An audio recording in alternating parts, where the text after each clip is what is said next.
How to find happiness in life. How to be happy.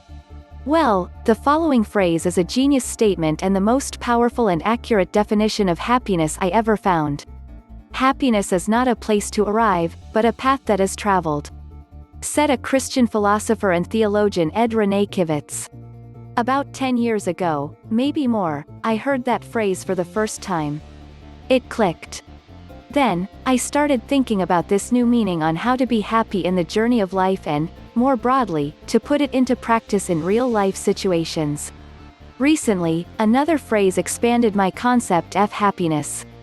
A wise man called King Solomon said, "God made everything simple, we are the ones who complicate it."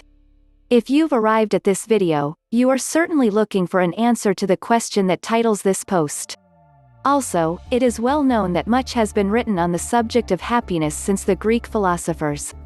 How to find happiness in life. How to be happy. Have you ever asked yourself these questions? These are questions that every human being longs for. Also, it seems to be an endless search. Here is a statement we hear a lot: I want to be happy. Using this statement as an argument, as an example, people break their marriages, regardless of the promises a couple said to each other, regardless of the age of the children and how they will overcome the pain of separation from their parents. Amazingly, the answer to that question is very simple. But before moving forward, allow me to add a few more thoughts, and I begin with the question, what is behind the search for happiness? At least in this century and in the context of Western culture, since childhood, we are educated by the Disney philosophy of, they were married and were happy forever. In general, a prince and a princess, or a commoner, are separated by a big problem, a villain. The story moves on and the heroes overcome the problem. Then, they marry under beautiful fireworks, and a majestic party. And the soundtrack elevates the emotions to endless happiness. Her is the mental pattern behind the scene. As we grow up, this belief becomes stronger in our minds. I believe that for most people, this Disney concept of happiness led to the thought that happiness is a place that one arrives, either getting married or having a lot of money or with great achievements and personal recognition. Using a coaching language, a structural belief, or mental pattern, was installed in the brain. The problem with structural beliefs is that they are difficult to remove or replace. However, the good news is that neuroscience has proven that it is possible to replace them. Listen to this. Happiness is accessible to anyone, regardless of race, social status, age, sex, or any other factor or thing. We are the ones who complicate a simple concept. Here is how to change the mental pattern. First, stop everything you are doing now and listen carefully to what comes next. In addition, take some time alone to think about it. Use a notepad to record some thoughts and ideas. Now, answer this question: how many great moments are there in a person's life? Pause and think about your life and write down as many as you remember. For example, a romance, a wedding, your graduation, remarkable birthday parties, a dream trip you made, the birth of a child. So, how many could you write? Another big question: how often do these major events occur in everyday life? Pause again and think. And now answer, is your life made up of big or small moments? One additional question is, what would your life be like if it were made up of many big little moments? Now, write at least 2 or 3 paragraphs in response to this question. Pause again. Think. Write your answers. Honestly saying, there is something like an iron chain that holds us to the concept of, be happy, as a permanent state. The statement, I want to be happy, hold us inside a maze with no exit. Detach yourself from this iron chain by replacing the, be happy, to, stay happy. It means making the most of the small moments as if they were the last moments of your life. The next step is to reinforce the happy mental pattern.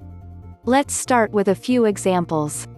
Imagine yourself leaving the office at the end of the day and, while heading home, you contemplate people, nature, and life moving along. Now, look back to you.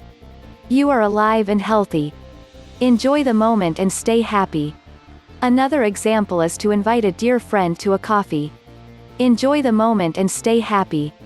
Just look to the life around you and make the most of it. Be grateful and stay happy. Here is another question for you. How would your life be like if you managed to transform all the small moments into small big moments? It is just a matter of choice, which is up to you. Either you are stressed out by things that didn't go exactly as planned, or you choose to be grateful for what is working. Even in difficult situations, even in the face of unpleasant news, it is a matter of choice. In short, being happy continuously is a matter of choice. I repeat, it depends only on you. Here is another article you can read in my blog to help you change the mindset. The title is 5 Ways to Express Gratitude in Life. I hope you enjoy it. In conclusion, I have met many people who give up on goals and dreams simply because they keep their focus on how much they lack and not how much they have already achieved. People focus a lot on what is missing in life instead of listing the achievements and be grateful for the results. Keep your focus on positive things. This is powerful. There is a huge difference between complaining and being grateful. Complaining turns on our mental pattern of being discouraged, lead us to sadness and depression. Otherwise, the mental attitude of gratefulness turns on our mental pattern in a positive thinking way, so we become more likely to find the solution to setbacks. When you wake up in the morning, you have a routine, right? Listen, with the same simplicity that you choose what to wear, you can choose how you will react to each situation. At first, it may look like a complicated or impossible thing. That is why I developed empowering products that we can have in hand, everywhere in our home or workspace. Products that remind us to change the negative mental pattern to a positive one. In other words, happiness is not a matter of being happy. Happiness is a choice. Choosing to be happy is a permanent exercise that we must do in every situation, in good ones or in bad ones. Trust me. There are people who choose to be unhappy with good things. Be grateful. Stay happy. Anyway, it doesn't hurt to try. It is up to you. You have the power to change inside of you. I'd love to read your findings and changes. Post in the comments or write to me directly. I will be glad to reply. I provide this content for free. I also want to keep it free to empower women all over the world. If you liked it, please subscribe to my channel, activate the notification. Also, you are welcome to like, post your comments and share the video. I will be happy to reply. I'll see you in the next video.